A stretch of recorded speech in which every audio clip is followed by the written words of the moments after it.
All right, we got Chris Fussell back with us, folks, which is a real honor and a pleasure. He joined us a couple episodes ago for one of our best conversations on Angry Americans. If you don't know him, he's a former Navy SEAL, president of the McChrystal Group.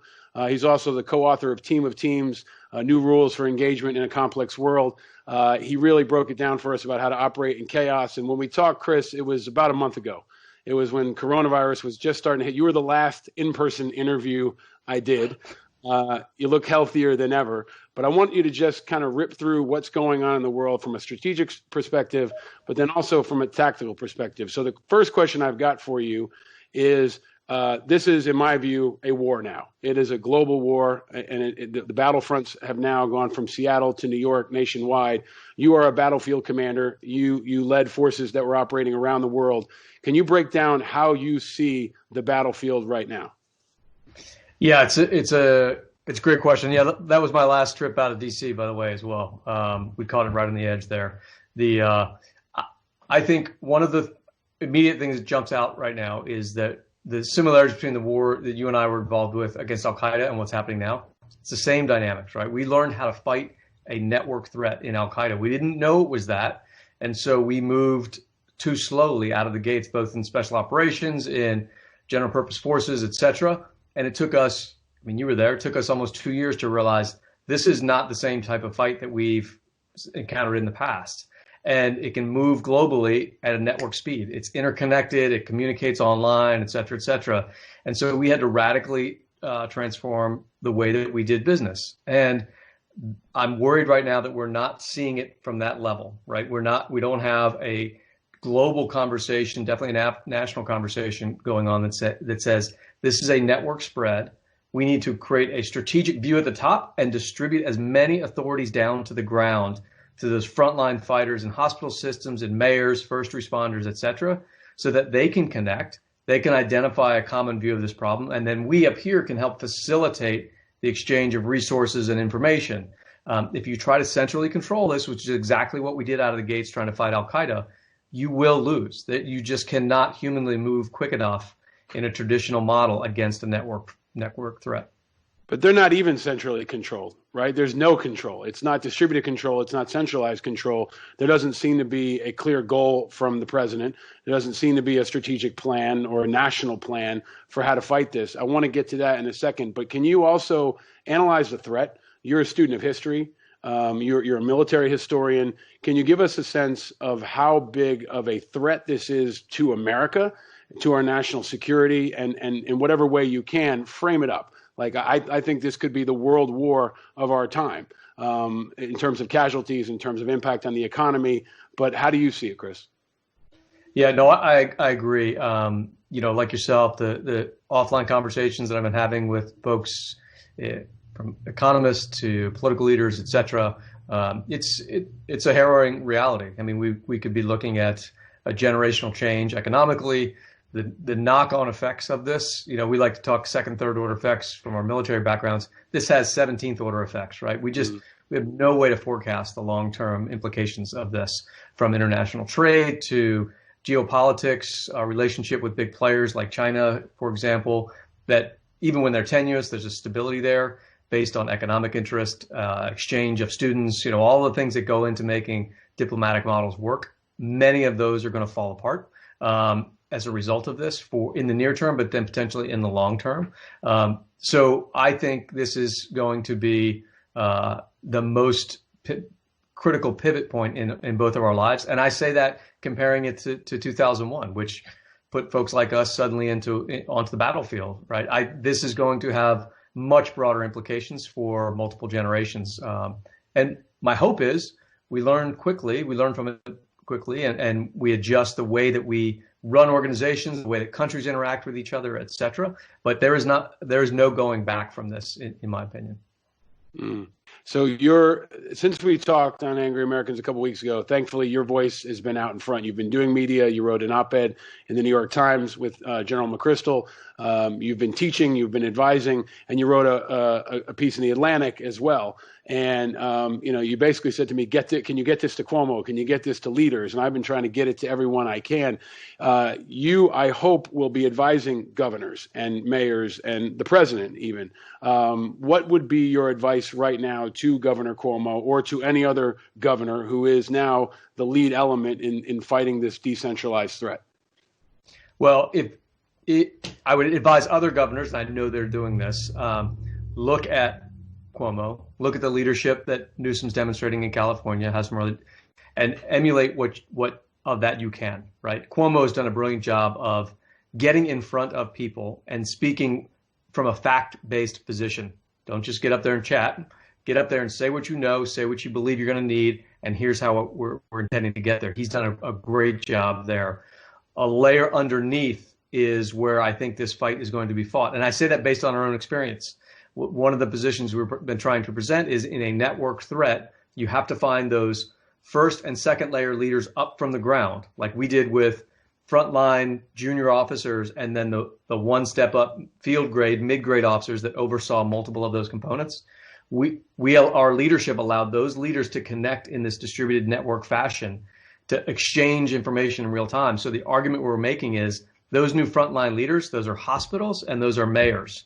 We need to connect them inside of what we called in the military, as you remember, fusion cells, fusion of information and operations, raw intelligence. Connect that into a distributed network, in this case around the country or around the world, so that with a very light footprint, you can exchange real, raw, relevant data from New York to LA to a small town in the middle of Georgia. And it's those smaller municipalities that are going to get hung out to dry on this thing as it expands, because they don't have the Cuomo stage, understandably. So, but on a relative scale, the problem is going to be just as bad in the middle of South Carolina as it is in Los Angeles or New York. So we have to create that mayor level and frontline leader network to be able to connect and exchange information. And it seems like that's happening. Like I see the doctors exchanging information. We had Dr. Paul Hazer on the show who talked about how the information sharing is happening in New York. And now I see doctors from New York, as the frontline docs who got information from Seattle, now passing it down to New Orleans, passing it to Detroit. But taking a bigger step back, if you look at Cuomo, you do see the clarity, you see the brevity. I've commented that it requires discipline also to do one press conference well, so you don't have to do a million pieces of media and you can get to the work of fighting the virus.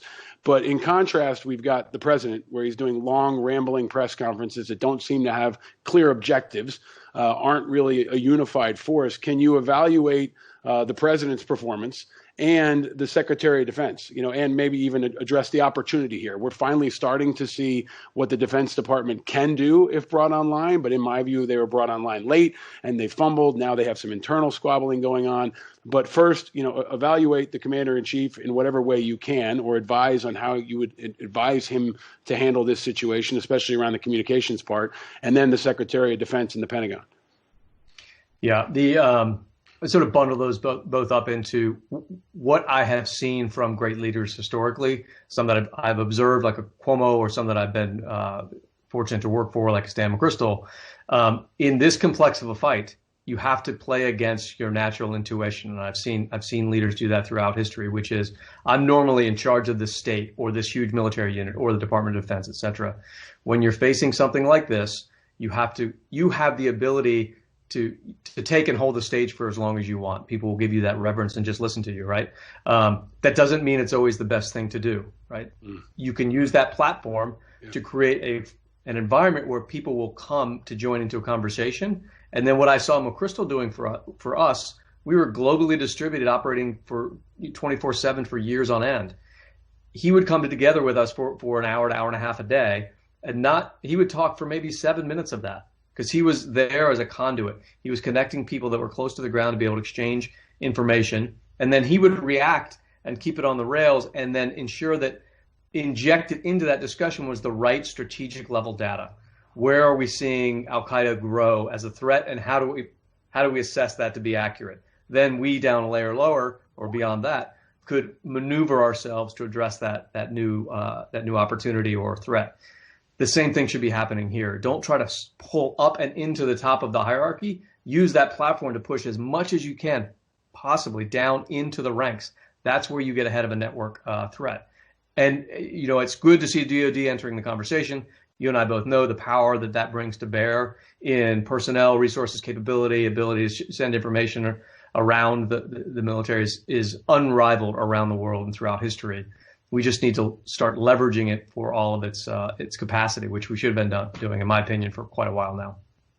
Yeah, so we're, in my view, way behind the curve, right? Like months behind the curve. And it feels, to draw a parallel, it's like not having a plan for what would happen in Iraq after the invasion. And they're making it up as they go along, but there's much less unity and cohesion, even of messaging within the White House and across the states. But I also want to ask you, Chris, to break it down on a personal level. Everybody listening to this, watching this right now, is facing a degree of chaos. They've got pulls on their time. Their kids may be walking in the middle of meetings. They may have stress with their families. You're a guy who's thrived in stress. You're Captain Chaos, right? You know how to handle it. If I was going to call the president President Mayhem, you're Captain Chaos in a good way. You know how to manage and deal with chaos. What's your counsel for a leader right now in a family or in a community to deal with what can seem like a never-ending chaotic environment? Yeah, no, it's a critical point. It's a conversation we've had with a lot of leaders around industry, especially for the last 2-3 weeks. Trying to make the point, don't underestimate, if you've gotten to this level, you have some ability to compartmentalize stress and manage your sort of balance in your life. That has been disrupted multiple orders past what you probably appreciate right now. And so don't think that just downloading your Outlook calendar into Skype or Zoom is going to solve for those issues, right? There's so many new variables that you're going to have to figure out and deal with. One of the ways to think about this is we like to talk about with executives, what's your personal cocktail? What's the thing you mix together on a normal basis that keeps you stable and sane? Most very accomplished senior leaders that I've been around have some level of sort of mania that they keep in check, right? And so you do that through exercise, you do that through getting to the office and being in the boardroom, you do it through a lot of different variables. Then ask yourself, which one of those are no longer available to me? And it'll be a significant number. You have to replace those. If you need to get to the gym once a day to burn stress and you can't do that anymore, what are you replacing that with? And there's a whole host of things. And it rolls into your family as well. Like, we're really encouraging leaders, sit down, start redesigning what your life's going to look like with your family, because you have a significant other, you have kids, etc., and all these lives are now merging together for an unknowable amount of time into the future in a way that they had never have had to in the past for 99% of us. I'm going to pause there for a second because I'm getting some kind of a noise. Oh, is that on mine? Might be a fan. That's better. Oh, no.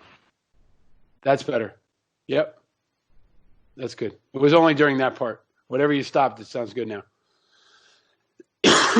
Oh. That's okay. Was it a toy? No. Are you hearing it now? Yeah, I'm hearing a little noise. It's like a wind.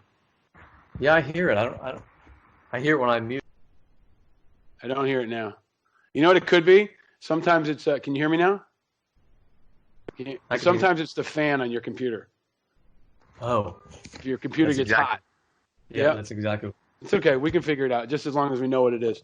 All right. So I'm going to pick up from there if that's cool. But this is great so far. Bill's going to just edit that out. Okay. Perfect. Okay. So Chris, last question here. You've been a combat commander. Right now, in my view, the Navy is being ripped apart by bad leadership. There was a situation on the USS Roosevelt, an aircraft carrier, where the commander stepped forward, Captain Rozier, and expressed his concerns about what his troops were facing with COVID-19. That is maybe a questionable decision, but now what's happened in the last 24 hours is Acting Secretary Modly has gone down to the ship and said that he was either stupid or naive on the intercom to the entire ship. And the guys told him not to talk to the press, and the guys taped the conversation and sent it to the press.